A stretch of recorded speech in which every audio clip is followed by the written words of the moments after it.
আমাদের গণ অভ্যুত্থানের আকাঙ্ক্ষা তো বাস্তবায়িত হয়নি। বিচার এবং সংস্কারের যে প্রতিশ্রুতি নিয়ে এই সরকার গঠিত হয়েছিল, ছাত্ররা এসেছিল, সেই প্রতিশ্রুতি পূরণে অন্য যে দুইজন রয়েছে তারা মনে করছে তাদের সরকারে এখনো দায়িত্ব রয়েছে, তারা এখনো সরকারে থেকেই জনগণকে সার্ভ করবে। তারা যদি রাজনীতি করার প্রয়োজন বোধ করে তারা তখন হয়তো সরকার ছেড়ে দেবে।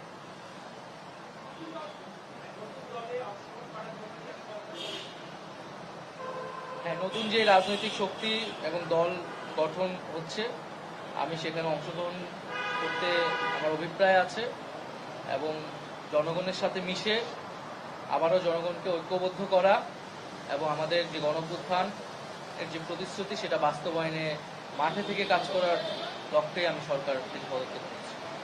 লাস্ট প্রশ্ন।